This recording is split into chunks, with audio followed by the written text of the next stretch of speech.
경험이 없어요.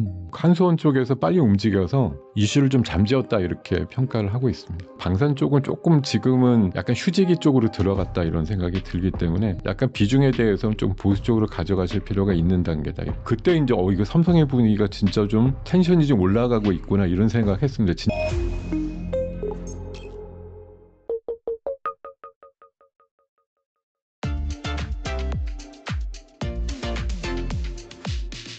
이번에 또 시장이 흔들흔들하니까 여기저기에서 악재가 터지면서 네. 이 주도주라고 불리던 섹터들이 조정을 받았는데 대표적으로 원전주라고 볼 수 있죠. 예. 한수원이 체코 원전을 수주하는 가운데 미국 웨스팅하우스의 퍼주기 논란이 좀 불거지면서 뭐 대통령실은 해당 계약에 대한 뭐 진상 조사를 해라 이렇게 얘기도 나오면서 이에 따라서 이 두산 에너빌리티 등 원전주가 크게 조정을 받았다가 또 촬영한 당일날은 또 이제 어느 정도 말아 올리긴 했거든요. 네. 이 원전주 어떻게 보시나요? 큰 틀에서 일단 보자면 일단 이 이제 촬영을 다음에 아마 이게 공개가 되는 시점에는 아마 한미 정상회담이 끝났을 시점일 수도 있거든요. 그럼 감안해서 좀 상황을 보셨으면 좋겠는데 어쨌든 이번에 한미 정상회담이 이제 급하게 만들어지면서 나오는 그 관세에 대한 뭐 매듭을 하는 데 있어서 우리가 또 뭔가 제안을 한다든지 이럴 때 쓰려고 하는 카드 중에 하나가 이제 원전이었다고 얘기를 하더라고요. 그러니까 지금 이게 좀 시의적절하지 않게 이슈가 나오긴 했는데 어떤 분들은 뭐 이미 1월달 그 체코 원전 하면서 협상이 끝났지만 제대로 내용이 안 알려졌지만 아름아름 아는 분들은 이미 또 알고 있었던 얘기들인데 이게 왜 갑자기 7개월 만에 확 공개가 되면서 또 파장을 일으켰나 이렇게 보시는 분도 있고요. 어쨌든 지금 정치적인 차원에서 보면은 뭔가 쾌를 잡은 것 같은 느낌이 드는 거죠. 50년이라고 하는 그 노예 기간이 굉장히 길다라는 거 포함해서 뭐 미국이라든가 유럽 돈이 될 만한 선진국 쪽에 대해서는 우리나라가 단독 입찰이 불가능하다든가 아니면 SMR 수출 때도 검증을 받아야 된다든가 뭐 몇 가지 뉴스 이슈들이 굉장히 자극적으로 좀 발표가 되면서 야 이래 갖고는 우리나라 남는 장사 못하는 거지 이렇게 돼버리니까 뭐 막 여러 군데서 성토가 나오고 이러는데 어쨌든 본질은 제가 지금 현재 파악한 수준에서는 저렇게 반대 논리로 얘기하시는 분들이 있어요. 어떤 산업적인 특허라든가 이런 것들 쓸 때 특허료 같은 게 보통 5에서 10%는 내는데 이번에 1.8% 아니냐 생각보다 적게 내고서 이런 동맹관계를 얻은 거다. 그리고 잘 아시겠지만 어제 촬영을 기준으로 어제 기준으로 반전이 일어났던 게 한수원 사장이 웨스팅하우스랑 조인트 벤처 하러 간다. 이번 주말에. 그러니까 완전히 바뀌었거든요. 미국이 지금 100기가와트의 원전 용량을 2050년까지 400기가와트로 늘리려고 하거든요. 그럼 300기가와트를 늘려야 되는데 원전 한 기가 보통 1기가와트짜리거든요. 300개를 줘야 돼요. 근데 제가 알기로는 미국은 원전을 1979년도 이후에 새로 만들어 본 경험이 없어요. 그러면 지금 행정서명을 최근에 한 트럼프가 2030년까지 12개 정도의 대형 원전을 짓겠다고 서명을 했는데 그거 누가 지을 거냐 말이죠. 3, 40년 동안 경험이 없는 미국에서 자체 기술력과 특허만 갖고서 지을 수는 없다. 결국은 우리가 조선에 대해서 마스가를 제안한 것처럼 원전에 대해서도 우리가 도와줄게 이런 식의 제안을 미국이 받아들일 것이다라는 관점에서 이제 접근을 한다 보면 전화위복의 상황이 만들어질 수도 있다라는 생각이 들거든요. 그래서 저희가 아마 그러니까 촬영일 기준으로 어제 정도의 이제 급락이 이틀째 되었을 때 과감하게 저가 매수하는 게 맞다. 이거는 전략적으로 이거는 우리가 손해 볼 수 있는 물론 뭐 주니까 한 기당 1조 원 가까이를 뭐 줘야 된다 이렇게 얘기하는데 그게 사실 명목적으로 로얄티는 2,400억 정도고 한 8, 9천억 정도의 기자재를 뭐 그쪽 통해서 사야 된다고 해도 그 기자재 자체도 결국 우리나라가 우회적으로 공급할 가능성이 높다라는 관점에서 보면 별로 누출되지 않는다. 그런 시각들도 분명히 있다는 거죠. 그래서 저는 이게 막 정치적인 해석을 통해 가지고 원전이 도대체 하면 안 되는 건데 이렇게 매조지되거나 결론이 나면 절대로 안 된다고 생각하는 거고 그리고 사실 전 그런 생각도 들더라고요. 그때 당시에 누가 해도 비슷한 결론으로 났을 건데 이게 뭐 정치적인 어떤 내 쪽이야 뭐 상대편이야 이걸 가지고 잘했다 못했다 계속 하는 건 보기도 좋지도 않을 뿐만 아니라 지금 뭐 한미 정상회담 앞두고 원전에 대해서 우리에서 한 목소리가 안 나오는 것 자체도 미국한테 제안할 때 별로 도움이 안 될 것 같다. 이렇게 보면은 어쨌든 금마무리가 된 거 아니냐. 한수원 쪽에서 빨리 움직여서 이슈를 좀 잠재웠다 이렇게 평가를 하고 있습니다. 아무튼 잘 해결된 것 같아요. 일단은 당분간은 그 시세를 보니까. 그리고 원전 같은 경우에는 한미 정상회담 결과 나와봐야지 알겠지만은 거기서 또 좋은 딜이 나온다라고 한다면은 또 추가적인 모멘텀이 또 있을 것 같다는 생각이 드네요. 그리고 또 원전뿐만 아니라 상반기 주도주를 자처했던 조선 방산도 크게 내렸는데 해당 주식들은 또 어떻게 보시나요? 사실 조선은 그렇게 막 엄청나게 빠진 종목은 생각보다 없어요. 이렇게 내렸다고 이게 물론 이제 고점 대비해서 내린 건 맞는데 그 내린 비율 자체가 뭐 많아봐야 제가 대중적으로 알고 있는 종목들 보면 한 10% 정도 내외쯤이거든요. 그러니까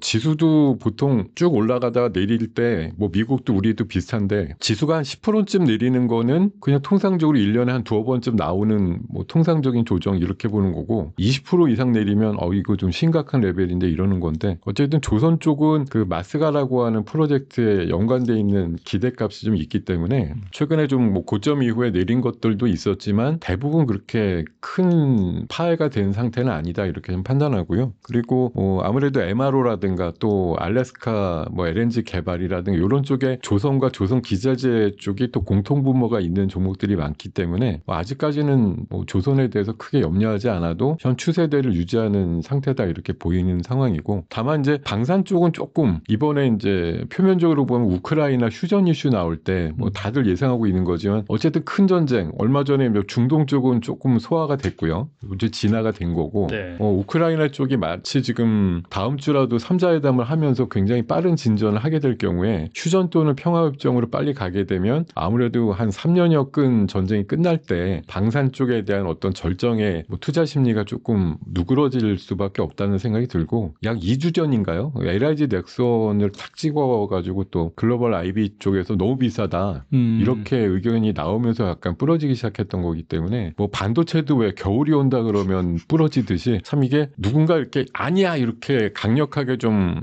항거하거나 뭐 저항할 수 있는 이런 좀 우리 쪽만의 그런 좀 인플루언서 내지는 글로벌 IB를 상대할 만한 그런 진짜 집단들이 좀 있었으면 좋겠다는 생각이 드는 게 우린 기권 좋아가지고 계속 좋다 이러고 있는데 글로벌 쪽에서 갑자기 이거 너무 비싼데 이렇게 해버리면 그냥 철퇴를 맞고 쫙 빠지고 이렇게 되니까요. 어쨌든 그런 이슈가 나오면서 방산 쪽은 조금 지금은 약간 휴지기 쪽으로 들어갔다 이런 생각이 들기 때문에 약간 비중에 대해서는 좀 보수적으로 가져가실 필요가 있는 단계다 이렇게 말씀드리겠습니다. 그리고 조정이 깊어지는 가운데서도 삼성전자 주가는 견조하게 또 유지가 되고 있는데 최근에 보니까 파운드리에서 테슬라, 애플 등 굵직한 고객들을 확보를 했어요. 내년에는 보니까 세계 최초로 미국 현지 공장에서 이제 2나노 공정을 도입할 예정입니다. 삼성전자는 어떻게 보세요? 그 삼성은 아마 공교롭게도 이재용 회장의 어떤 법적 이슈가 끝나면서 일단 분위기가 갑자기 좀 맞아요. 업됐다고 볼 수가 호재를 있고요. 터뜨리는 그런 느낌?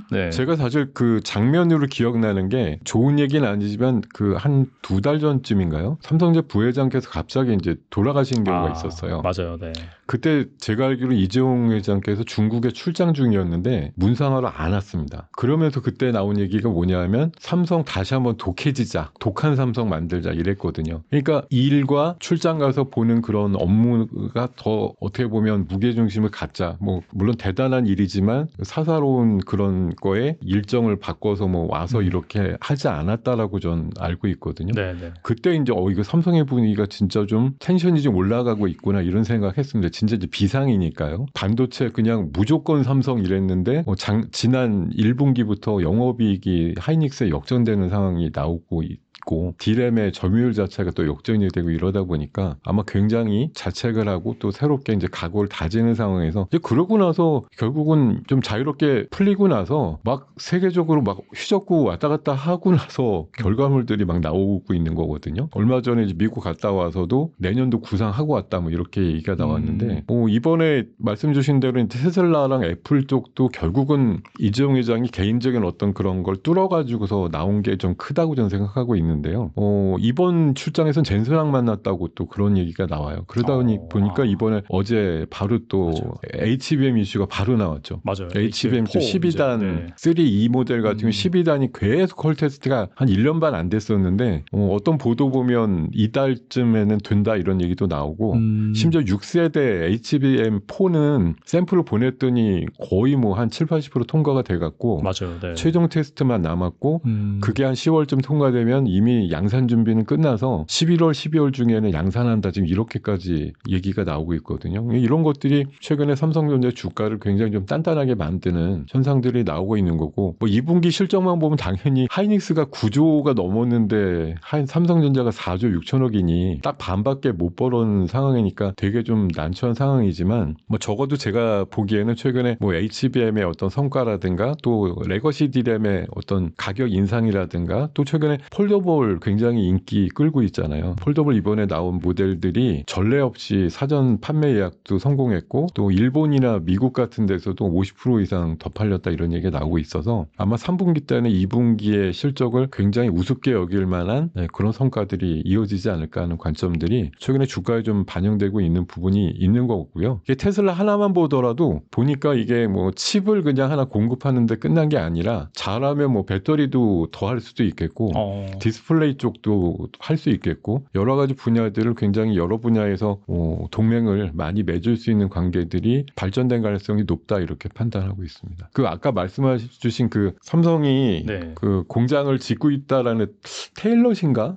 제가 알고 있는데 뭐 그 우스갯소리인데 그때 그런 얘기 나왔던 것 같아요. 그 앨런 머스크가 사는 집하고 테일러가 되게 가깝대요. 그래서 내가 자주 가서 볼 거야 이렇게 올렸다는 얘기들도 있었습니다. 그게 뭐 기가 팩토리인가? 거기에서 엄청 가까워 40분인가? 네, 밖에 안 걸려가지고 되게 가까워가지고 수시로 가서 본다고 뭐 그런 얘기 있었거든요. 그게 막 TSMC 같은 경우에는 아무래도 슈퍼 의리다 보니까 좀 그런 거에 대해서 좀 깐깐하게 볼 수도 있는데 삼성전자는 또 그거에 비해서는 확실히 좀 저자세긴 하니까 또 일론 머스크가 가서 수시로 가서 또 뭐 참관할 수도 있고 뭐 그런 것도 있고요. 이번에 엔비디아의 그 딜을 넣은 것도 보면은 뭐 기사에 적혀 있는 그대로 제가 그냥 본 건데 하이닉스보다 한 20% 정도 싸게 공급하겠다 이렇게 딜을 쳤다고 얘기를 해요. 그러니까 엔비디아 입장에서는 이제 논한 거죠. 그렇죠. 네. 혼자 단독으로 하이닉스한테 받을 땐 그냥 가격 협상도 못하고 어떻게 보면 슈퍼 의리돼가지고 HBM 다 계약해서 사는 단계였는데 경쟁 체제가 마이크론까지 해서 세 군데가 생기면 아무래도 가격 협상력이 엔비디아한테 생기면서 가격 낮추는 효과가 나올 테니까요. 뭐 제품만 좀 확실하다고 하면 삼성 거 안 쓸 이유는 없지 않을까 이렇게 생각이 듭니다. 아무튼 간에 HBM4 계약이 임박하면서 SK하이닉스는 조정을 받고 삼성은 견조한 모습을 보이고 있는데 뭐 HBM 분야에서도 이제 삼성전자의 반격이 시작됐다라고도 볼 수 있겠네요. 저는 이게 작년 상반기예요. 그러니까 24년도 상반기에는 HBM이 고사양은 하이닉스가 하지만 저사양은 삼성전자가 좀 나름대로 하고 있어서 점유율이 한 40% 됐대요. 근데 올해 상반기에 삼성전자 HBM 점유율 얼마인지 아세요? 17%입니다. 그 정도로 많이 다운됐는데 지금 삼성전자 캐파상 나오는 거 보면 내년도쯤에는 다시 30%대 정도로 올라갈 것 같다 이렇게 얘기가 나오고 있어서요. 지금 아마 내년도 되면 하이닉스가 뭐 거의 이동통신 점유율하고 비슷해요. 하이닉스가 50%, 삼성이 30%, 마이크론이 20% 이런 정도의 비율로 HBM 시장 점유율이 될 거다 이런 전망들이 많이 나오더라고요. 아무튼 그러면서 SK하이닉스 주가는 계속해서 빠지고 있고 확실히 약간 롱쪽 플레이도 있는 것 같아요. 보니까. 그렇죠.